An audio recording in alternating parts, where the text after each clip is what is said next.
मंगलम दुर्गे भवानी मंगलम जगदम्बिके मंगलम दुर्गे भवानी मंगलम जगदम्बिके मंगलम दुर्गे भवानी मंगलम जगदम्बिके मंगलम दुर्गे शिवानी मंगलम दुर्गे शिवानी मंगलम मंगलालय मंगलम दुर्गे भवानी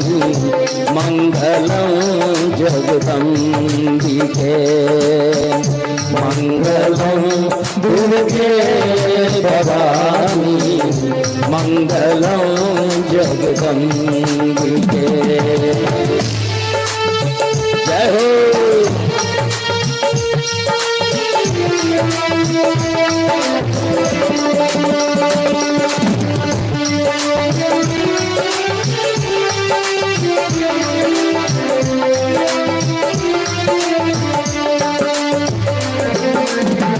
मंगलम दुर्गे शिवानी मंगलम दुर्गे शिवानी मंगलम मंगलालय मंगलम दुर्गे भवानी मंगलम जगदम्बिके मंगलम दुर्गे भवानी मंगलम जगदम्बिके। हर हर महादेव। जय रामनाथ स्वामी। जय माँ कन्याकुमारी। कन्याकुमारी अंतरीप भारत माता के प्रत्यक्ष चरण। यहाँ आकर के ऐसा ही लगा कि हम अपनी इष्ट देवी भारत माता के श्री चरणों में आकर के और उन्हें प्रणाम कर रहे हैं। बड़े आनंद से 51 शक्ति पीठों में शामिल माँ कन्याकुमारी के दर्शन किए, मंदिर की शोभा देखी और साथ ही विवेकानंद स्मारक शिला के दर्शन किए। और विवेकानंद स्मारक शिला में ही भगवती कन्याकुमारी ने जहाँ एक चरण पे खड़े होकर के तपस्या की थी, उनका वो चरण चिन्ह का भी हमने दर्शन किया।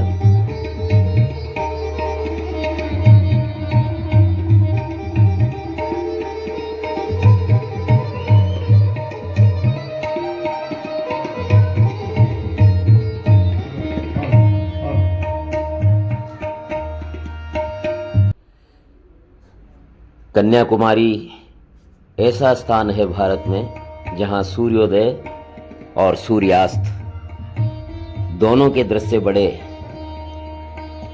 रमणीक होते हैं, अद्भुत होते हैं। कन्याकुमारी में आकर यदि सूर्योदय के दर्शन नहीं किए तो यहाँ आना ही व्यर्थ हो जाता है। अतः प्रातः 5 बजे ही उठ करके शौचादि से निवृत्त होकर के समुद्र के किनारे पहुंच गए। प्रकाश तो हो चुका था किंतु सूर्य का उदय होना अभी शेष था।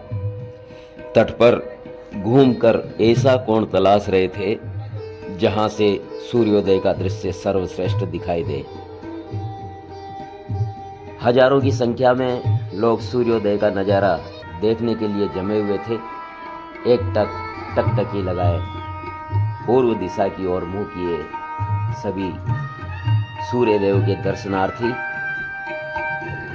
पल पल प्रतीक्षा कर रहे थे कि कब सूर्यदेव उदय होंगे। आखिर वह क्षण आया। लीजिए, वो बहुप्रतीक्षित क्षण आ ही गया। सूर्यदेव समुद्र से उदित होते हुए हमें नजर आ रहे हैं। जय सूर्यदेव। बड़ा अद्भुत नजारा। समुद्र से निकलते हुए सूर्यदेव। हा, क्या बात है। जय हो, जय सूर्यदेव, जय हो, जय सूर्यदेव। बड़ा अद्भुत नजारा है। केसरिया बाना पहन करके जैसे सूर्यदेव निकल रहे हैं, यही वो भगवा है जिसे हमने देव रंग माना है। उदित होते हुए सूर्य की लाली हमारे भगवा ध्वज का प्रतीक। ये सूर्यदेव प्राची से, समुद्र से उदित होते हुए, जय हो, जय सूर्यदेव। बड़ा अद्भुत नजारा।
सागर तट पर ही रेत से एक चेहरा बनाते हुए कलाकार नजर आए।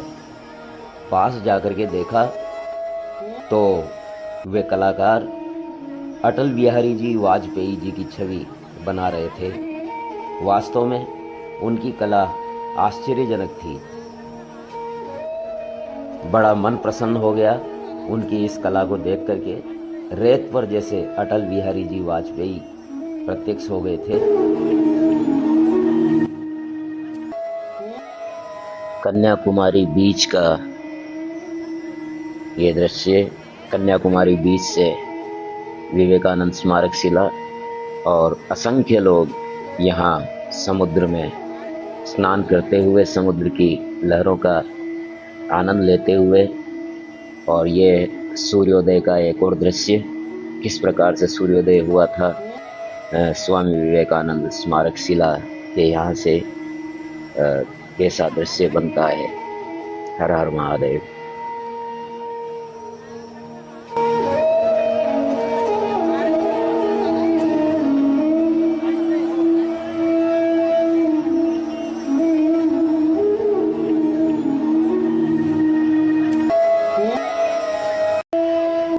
अब हम आए हैं महात्मा गांधी मेमोरियल पे। यहाँ उन 12 स्थानों में से एक स्थान है ये जहाँ महात्मा गांधी की अस्थियों का विसर्जन किया गया था कन्याकुमारी में, और यहाँ दर्शनार्थ अस्थि कलश को रखा गया था, और उसी यादगार में ये महात्मा गांधी संग्रहालय इसे बनाया हुआ है। बड़ा अच्छा बना हुआ।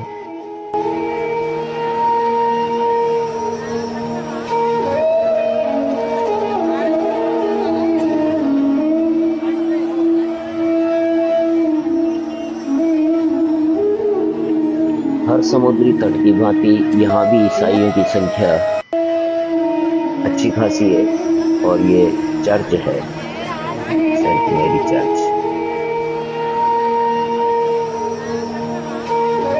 मंगलम जगदम्बिके मंगलम दुर्गे भवानी मंगलम जगदम्बिके मंगलम दुर्गे शिवानी मंगलम दुर्गे शिवानी मंगलम मंगलालय मंगलम। इस प्रकार कन्याकुमारी का ये दर्शन पूर्ण हुआ। चक्रवर्ती सम्राट भरत की पुत्री कन्याकुमारी, वही भरत जिनके चरित्र को याद करके हर भारतीय गाता है, हम भारत के भरत खेल थे शेरों की संतान से। वही भरत जिनके नाम पर हमारे देश का नाम भारतवर्ष पड़ा। उन्हीं चक्रवर्ती सम्राट भारत के 9 संतानें थी, जिनमें एक कन्या थी। महाराज भरत ने अपने चक्रवर्ती साम्राज्य को 9 वर्षों अर्थात भागों में बांट दिया। वर्ष अर्थात भाग। भारतवर्ष का दायित्व जो कश्मीर से कन्याकुमारी तक है, अटक से कटक तक है, इस भारतवर्ष का भाग जिसे तमिलनाडु में कुमारी नाडु भी कहते हैं, क्योंकि कन्याकुमारी के हिस्से में ये भाग आया था, इसका लालन पालन विकास आदि। इस क्षेत्र में एक और कथा प्रचलित है कि बाणासुर नामक राक्षस को वरदान था कि वह केवल कुमारी कन्या के द्वारा ही मारा जा सकेगा। भरत पुत्री के रूप में साक्षात आदि शक्ति ने ही उनके यहाँ अवतार लिया था। कन्याकुमारी ने शिव की प्राप्ति हेतु समुद्र में स्थित चट्टान पर एक पैर पर खड़ी रह करके तपस्या की थी, और वही चरण चिन्ह का हमने दर्शन किया और कृतकृत हो गए। माँ के चरण चिन्ह का दर्शन करके लगा जैसे हमारी इष्ट देवी भारत माता के ही ये चरण चिन्ह है। शिव जी कुमारी माता की तपस्या से प्रसन्न हुए और बारात लेकर के आ भी गए, किंतु देवताओं की ओर से देव ऋषि नारद ने वहाँ के निवासियों की मति घुमा दी। चूँकि माता कुमारी भविष्यवक्ता भी थी, भविष्यवाणियाँ करती थी, दिशा निर्देश देती थी, तो नारद जी ने उन जनता से ये कह दिया कि अगर ये नहीं विवाह हो गया इसका, तो ये भविष्य वक्ता वाली अपनी सामर्थ्य खो देंगी और आपको भविष्य वक्ता नहीं मिलेगा। और चूंकि बाणासुर का वध कुमारी कन्या के द्वारा ही होना था, इसीलिए भी उनका विवाह नहीं होने देना देवताओं की इच्छा थी। तो इस प्रकार भगवान भोलेनाथ माता कुमारी की तपस्या से प्रसन्न होकर के बारात लेकर के आ गए थे, किंतु उन्होंने वहाँ के जो रहवासी थे उन्होंने कुछ असंभव शर्तें रख दी भगवान भोलेनाथ के सामने कि ये शर्त पूरी करो तो आप आगे बढ़ेंगे, आप विवाह कर पाएंगे। कौन कौन सी शर्तें?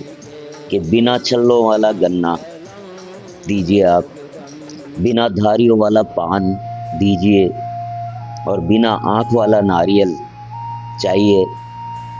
ये तीनों अप्राकृतिक चीज़ें थी, किंतु भगवान भोलेनाथ के लिए तो कुछ भी असंभव नहीं था। उन्होंने अपने योग से ये तीनों चीज़ें भी बना दी और आगे बढ़ने लगे। तो फिर अंतिम शर्त रखी कि सूर्योदय से पहले अगर विवाह हो गया तो हो गया, नहीं तो नहीं होगा।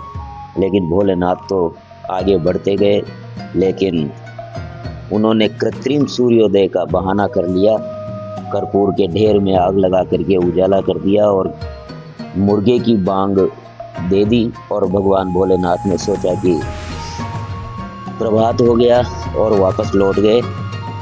माता को जब ये पता लगा तो वो बहुत क्रुद्ध हुई और जो भी रसोई बनी थी वो सब कंकड़ पत्थर हो गए, दाल चावल।